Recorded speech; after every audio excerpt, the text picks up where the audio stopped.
बिस्मिल्लाहिर्रहमानिर्रहीम। आज हम एक मुनफरद इशू पर अपने नाजरीन की खिदमत में हाज़िर हुए हैं। आज तक जितने भी हमारे वीडियोज़ हुए हैं वो बुनियादी तौर पर सियासत के हवाले से हैं और सेहतमंदाना सरगर्मियों के हवाले से थे, लेकिन आज हम ज़राअत के इशू पर बात करेंगे। मैं इस वक्त ज़राअत ऑफिस हंगू में मौजूद हूँ। मेरे साथ मौजूद हैं डिप्टी डायरेक्टर ज़राअत ज़िला हंगू जनाब डॉक्टर साजिद मोहम्मद साहब। आज हम इनसे पूछेंगे कि ज़राअत की तरक्की के हवाले से, काश्तकारों की को मोटिवेट करने के हवाले से और काश्तकारों को सहूलियात फराहम करने के हवाले से महकमा ज़राअत क्या कर रहा है और वो कौन से इक़दाम ज़रूरी हैं जिनकी बुनियाद पर काश्तकार जो हैं वो अपनी प्रोडक्शन में भी इजाफ़ा कर सकते हैं और उनकी इनकम में भी इजाफ़ा हो सकता है। साजिद साहब, हम अपने प्रोग्राम में आपको खुश आमदीद कहते हैं। मुझे ये बताएं कि खैबर पख्तूनख्वा और पंजाब के जो किसान हैं इनके दरमियान इतना गैप क्यों है? पंजाब के लोग बड़े जदीद जो खतूत हैं, जदीद जो तरीके हैं उनको यूटिलाइज़ करते हैं, लेकिन खैबर पख्तूनख्वा में ऐसा नहीं है। बिस्मिल्लाहिर्रहमानिर्रहीम। मौलाना साहब, सबसे बड़ी पहली बात तो ये है कि इधर की जो किसान हैं उनकी जो लैंड होल्डिंग कैपेसिटी वो स्मॉल है।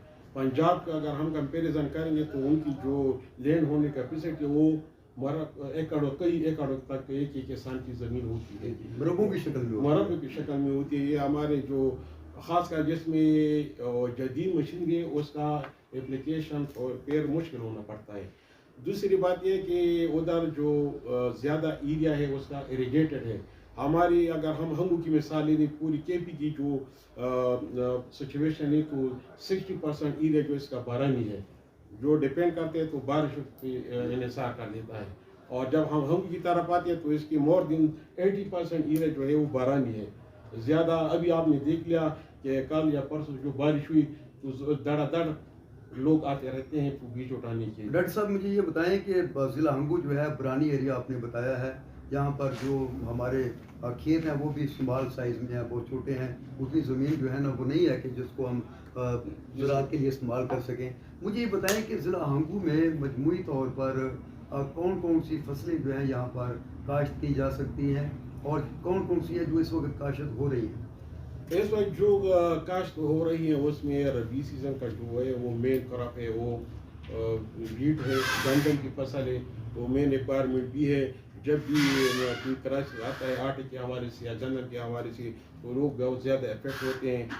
लिहाजा जो इसका हमारा मेन क्रॉप है डिस्ट्रिक्ट वो मेन है, तो इस हवाले से हम मुख्तलिफ वराइटीज़ भी किसानों को सब्सिडाइज रेट पर फराहम कर देते हैं। मेन जो वो वैरायटी जो बारानी इलाकों के लिए सूटेबल है तो वो हम फराहम कर देते हैं। आप डॉक्टर साहब माहिर ज़राअत हैं, आप बारीक बिनियों को बेहतर अंदाज में समझते हैं। आप मुझे बताएं कि ज़िला हंगू में इस वक्त मजमूई तौर पर कितने काश्तकार महकमा ज़राअत के पास उनका रिकॉर्ड मौजूद है और जो अपनी रहनुमाई के लिए आप लोगों के साथ राब्ते में होते हैं उनकी तादाद कितनी है? थ्रू आउट द ईयर हमारी तो एक्टिविटी जारी रहती है। एडवाइजरी लिहाज से भी या उनके प्रस्ताव पर जो मुख्तलिफ किस्म के डिजीज़ आते हैं या जो उनको जड़ी बूटी उनको ख़ात्मे के लिए जो दवाई चाहिए वो भी हम फराहम कर देते हैं। इसके साथ साथ हम एडवाइजरी हिदायत भी देते हैं कि हमने कौन सी दवाई करनी है, कौन से फसल। अच्छा, मुझे ये बताएं कि पंजाब में जो है हमारा महकमा ज़राअत जो है वो किसानों को कम रेट पर बीज सीड फराहम करता है। इसके अलावा पंजाब में उनको मुख्तलिफ़ किस्म की जरासीम कुश जो मेडिसिन हैं, अद्वियात, ज़री अद्वियात, वो उनको फराहम की जाती हैं। इसके अलावा किसानों की आगाही के लिए मुख्तलिफ़ किस्म के सेमिनार्स और वर्कशॉप्स का इनकाद होता है। इसके अलावा कैसे प्रोडक्शन में इजाफ़ा किया जा सकता है, इस हवाले से उनकी रहनुमाई की जाती है। उनको आसान अक़सात पर कर्ज़े दिए जाते हैं, उनको ट्यूबवेल लगाने के लिए जो है उनको कर्ज़े सताई के फराहम किए जाते हैं। इसके अलावा और भी बहुत से मेजर इक़दाम हैं। उनकी जो मेहनत होती है उसका फल उनको मौके पर दिया जाता है। जो गंदम, चावल या जो भी फसल वो तैयार करते हैं फौरी तौर पे महकमा ज़राअत जो है वो उनसे ख़रीद लेता है। क्या ऐसी चीज़ें हंगू में मौजूद हैं? हंगू में ऐसा क्यों नहीं होता है कि पंजाब में जो किसान हैं उनकी रहनुमाई के लिए बहुत कुछ हो रहा है, उनको कर्ज़े दिए जाते हैं। यहाँ पर कर्ज़ों का कंसेप्ट मैंने नहीं देखा। उनको रहनुमा असूल वज़ा किए जाते हैं, उनकी रहनुमाई की जाती है। उस तरह की चीज़ें भी यहाँ पर उस तरह की देखने में नहीं आ रही। देखिए मौलाना साहब, सरदस हम भी यही उनको देते हैं। सीड के हवाले से मैं आपको ये बता देना चाहता हूँ कि मुख्तलिफ जो सीड हैं उसको उस पर सब्सिडी देते हैं 1200 रुपये पर बिग वीट के हवाले से। मैं अभी आपको बता दिया, पहले बता दिया कि पर बेग हम 1200 रुपये सब्सिडी देते हैं। इसके साथ साथ आप प्यूरी फंजिसाइड भी हम उसको दे देते हैं जब मौसमों के हवाले से जो बीमारी उस पर आती है मुख्तलिफ तरह पे, खासकर वीट पे, तो हम उसको फंजिसाइड भी फराम कर देते हैं। इसके साथ जो जड़ी बूटे हैं उसके खात्मे के लिए हम उसमें पर एकड़ उसको 900 रुपये दे देते हैं किसानों को। और डॉक्टर साहब ये मुझे बताएं कि अगर कोई किसान आपके पास आता है, वो अपनी जो फसल है उसके बारे में आपसे जानकारी लेना चाहता है कि आप आकर देखें, ये मेरा फील्ड है और ये हमारी जो प्रोडक्शन है वो मुनासिब मकदार में नहीं हो रही या ग्रोथ कम हो रही है, तो आकर देखें कोई बीमारी तो नहीं है, तो ऐसी सूरत में आप क्या करते हैं? हम मुख्तलिफ फील्ड विजिट भी कर देते हैं, हमारा स्टाफ भी कर देता है और फील्ड विजिट भी कर देते हैं और इसके अलावा से हम उसको हिदायत दी जाती है। यहाँ पर गंदम की प्रोडक्शन होती है, यहाँ पर बाकी मुख्तलिफ किस्म की सब्जियाँ होती हैं, इसके अलावा मकई की फसल जो है ना वो हंगू में बहुत बड़ी मकदार में जो है ना वहाँ पर यहाँ पे होती है। इसके अलावा और कौन कौन सी फसलें हैं जो सालाना बुनियादों पर यहाँ पर उगाई जा सकती हैं? इसमें दूसरी जो क्रॉप्स है, खासकर जो तेलदार अजनास है, उसमें हम तेलदार जो तेल जो मेन इशू है अभी पूरे मुल्क का इशू है, तो इस हवाले से इस साल भी हमने किसानों को कैनोला बीज फराहम किया। इससे पहले सनफ्लावर का बीज दे दिया सब्सिडाइज रेट पे, उस पर जो तेल का दे दिया, तेल की जो पर एकड़ वो सब्सिडी 5000 थी, इसी तरह कैनोला की भी 5000 हम सब्सिडी फराहम कर देते हैं और सनफ्लावर की हमने 5000 सब्सिडी फराहम की होगी। जी अच्छा डॉक्टर साहब ये मुझे बताएं आप कि ये कैनोला जो है, कैनोला इसकी प्रोडक्शन के पे सूबाई हुकूमत बहुत जोर दे रही है, हाँ, इसमें कौन सी ऐसी फसल है, कैनोला को सामने रखें आप, गंदम को रखें या मकई को रखें, जिसमें किसान को ज़्यादा से ज़्यादा बेनिफिट मिलता हो, प्रॉफिटेबल जो क्रॉप है वो कौन कौन सी है? मेन जहाँ पर इरिगेशन वाटर अवेलेबल है तो वहाँ पर अगर किसान ये सब्जियों की काश्त करें तो उसको कम एरिया से ज़्यादा प्रॉफिट उठा सकते हैं। आमतौर पर बाकी जो इलाके हैं वहाँ पर इरिगेशन का एक गवर्नमेंट का एक अपना मैकेनिज़्म है, वहाँ पे नहरें हैं, नहरों का पानी जाता है, ये जो हमारे मुख्तलिफ किस्म के जो डैम्स हैं इनका पानी इरिगेशन के लिए इस्तेमाल में लाया जाता है। अब मुझे ये बताएं कि ज़िला हंगू में भी तो एक डैम है, यहाँ पर इरिगेशन के लिए पानी क्यों नहीं है? देखिए जनाब, इरिगेशन का तो अलग महकमा है। इसी तरह अगर आप स्मॉल चैनल्स की बात कर देते हैं या वाटर पाइप की जो इरिगेशन के लिए वो इंस्टॉल करते हैं, वो दूसरा महकमा है वाटर मैनेजमेंट जिसे हम कहते हैं, वो महकमा है, वो किसानों को इस में फैसिलिटी फराहम कर देते हैं। बाकी जो इधर जो डैम अवेलेबल तो वो अपने इलाके के लिए काफ़ी नारायब डैम, दूसरी भी डैम आएंगे, सोरजई डैम है, तोरवड़ी में सोरुपी डैम है, वो तो इस भी काम शुरू करने। क्या आपके इल्म में कोई ऐसी बात है कि सूबाई हुकूमत काश्तकारों को अपने ट्यूबवेल लगाने के लिए बिला सूद कर्जे फराहम कर रही हो या बाकी अपनी प्रोडक्शन को बढ़ाने के लिए कोई कर्जों का इजरा हो? वो उसका भी है, महकमा ज़राअत इंजीनियरिंग है, वो तो बेल सोलराइजेशन कर देते हैं। उनका एक अपना मैकेनिज़्म है, जो बंदा अपने ज़मीनों का वो फराहम कर देते हैं, रिकॉर्ड फराहम कर देते हैं कि उनके नाम पे जो ज़मीन है, तो उस लिहाज से उसको तकरीबन 80% वो फराहम कर देते हैं वो महकमा, और बाकी 20% वो जिम्मेदार पे आता है। अच्छा डॉक्टर साहब ये मुझे बताएं कि काश्तकारों को अवेयर करने के लिए मुख्तलिफ फसलों के बारे में, मुख्तलिफ ज़रिए अजनास के बारे में मुख्तलिफ किस्म के महकमा ज़राअत के थ्रू सेमिनार्स का इनकाद किया जाता है, वर्कशॉप्स होती हैं, आगाही प्रोग्राम होते हैं, बल्कि कुछ किसान तो ऐसे होते हैं जिनको सूबाई सतह पर ऐसे प्रोग्रामों में शिरकत की दावत दी जाती है। क्या महकमा ज़राअत ज़िला हंगू के ज़रिए तमाम इस तरह की एक्टिविटीज़ हो रही हैं? बिल्कुल हो चुकी है। अभी तो 2 या 1 माह पहले हमने तकरीबन 200-300 किसानों को मुख्तलिफ फसलात की प्रोडक्शन टेक्नोलॉजी में हमको उनको ट्रेनिंग भी फराहम की, साथ उसको टूल किट भी दिए और सब्जियात का बीज भी फराहम किया है। अच्छा यहाँ पर ज़िला हंगू में जो हमारे मुख्तलिफ किस्म के खादें हैं, जिनको यूरिया है, नाइट्रोफास है, बाकी जो जब स्टार्टिंग में हम जब थ्रेशर करते हैं कि जब हम खेत को जब किसान जब हल चलाता है, उसके बाद फौरी तौर पे उसमें वो एक जिप्सम होता है, जिप्सम تو یہاں پر جپسن اور یوریا اور نیٹروفاس وغیرہ یہ کسانوں کو وقت پر مل جاتی ہے یا اس کے لیے بھی ان کو انتظار کرنا پڑتا ہے؟ مور صاحب یہاں پر جو فرٹیلیٹی کے حوالے سے میں اگر آپ کو بتانا چاہوں تو ایک ہمارا پروجیکٹ چل رہا ہے جی پورے کے پی کا. اس میں ہم وہ کرتے ہیں فرٹیلیٹی زمینداروں سے اس کا سامپل لیتے ہیں زمینوں کا، پھر ہم وہ بھجوا دیتے ہیں لیب میں، سوائل ٹیسٹنگ لیبارٹری ہے، ان کا تجزیہ آئے گا تو پھر تھرو آؤٹ کے پی کا فرٹیلیٹی میں بن جائے گا. تو کسانوں کو اپنی فیلڈ کا پتہ چلے گا کہ میری زمین میں کون سی اجزاء کی کمی ہے. 10.5 جو ہماری ہنگو میں زمینیں ہیں ان میں مین پوٹاش جو میجر کا اجزاء ہیں فصلات کے، پوٹاش ہے اور فاسفورس ہے.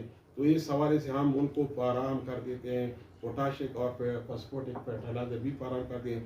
اور جو دوسری جو سب سے زیادہ اس کی ڈیمانڈ ہے وہ یوریا ہے، نائٹروجینس فرٹیلائزر ہے، تو وہ بھی ہم فراہم کر دیتے ہیں. تقریباً 3-4 ماہ سے ہم یہ 5,000 بیگ ان کو بازار سے کم ریٹ پر ڈاکٹر صاحب صحیح ہے، وہ آپ کام کر رہے ہیں. اب ہم آتے ہیں یہ مختلف قسم کے پھل جو ہے نا، یہ علاقہ پھلوں کے لحاظ سے بھی بڑا زرخیز ہے. اور یہاں پر ایپل ہوتا ہے، یہاں پر امرود ہے، امرود کی کاشت ہوتی ہے. اس کے علاوہ اور بھی بہت سے ہیں. بدرنگ ہے یہاں کا بدرنگ جو ہے وہ پوری دنیا میں مشہور ہے. یہ ہمارے توکسرائے کا جو بدرنگ ہے. آیا یہ دیکھنے میں آیا ہے کہ یہاں پر جب پیداوار ہوتی ہے تو کیڑے مکوڑے جو ہیں وہ اندر سے ان کو کھوکھلا کر دیتے ہیں، بیماری لگ جاتی ہے. تو آیا ایسے جو ہمارے باغات ہیں جو بیماری کا شکار ہو جاتے ہیں، تو بیماری سے دور کرنے سے اس کو بچانے کے لیے محکمہ زراعت جو ہے وہ کیا کر رہا ہے؟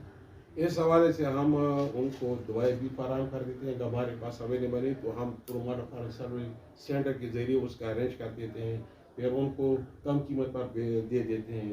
ادویات جو زہری ظاہر ہیں اس کو دے دیتے ہیں.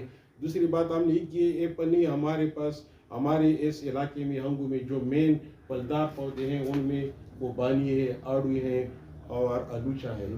ایپل اور امرود یہاں سوٹی بننے کیونکہ ان کو جو ریکوائرمنٹ ہوتی ہے کلائمیٹک ریکوائرمنٹ وہ پوری نہیں ہوتی. صحیح، ٹھیک ہے. تو مین جو کراپ ہے پھلدار اس کے فروٹ پلانٹ کے حوالے سے وہ خوبانی ہے، پیچ ہے، پلم ہے. اور یہ ڈاکٹر صاحب آپ کا وسیع تجربہ ہے، آپ نے بڑے اچھے اداروں سے زراعت کی تعلیم حاصل کی اور ابھی آپ خدمت کر رہے ہیں. آپ کو پتہ ہے کہ پاکستان اس وقت وسائل کی کمی کا سامنا کر رہا ہے. ہماری جو لینڈ ہے، ہماری جو زمین ہے وہ تو وہی ہے جو پاکستان جب بنا تھا وہ اس کی مناسبت سے، لیکن ہماری آبادی جو ہے وہ کئی گنا بڑھ چکی ہے. ہم اپنی ضروریات کو پورا کرنے کے لیے مکانات بناتے ہیں، ہم اپنی ضروریات کو پورا کرنے کے لیے بازار اسٹیبلش کر رہے ہیں، ہم اپنی ضروریات کو پورا کرنے کے لیے فیکٹریاں قائم کر رہے ہیں. تو جو زرعی زمین ہے اس کا رقبہ آہستہ آہستہ کم ہوتا جا رہا ہے. حکومت کی ایک پالیسی کسی زمانے میں ہوا کرتی تھی کہ وہ زمین جو بنجر ہے اس کو قابل کاشت بنایا جائے. کیا ہنگو میں بھی اس طرح کا کوئی آپ کے پاس سسٹم ہے کہ زیادہ سے زیادہ زمین جو ہے جو کمی ہو رہی ہے اس کو پورا کرنے کے لیے بنجر اور غیر استعمال شدہ زمین کو بھی کاشتکاری کے زمرے میں لایا جائے؟ اس حوالے سے کوئی پروگرام ہے آپ؟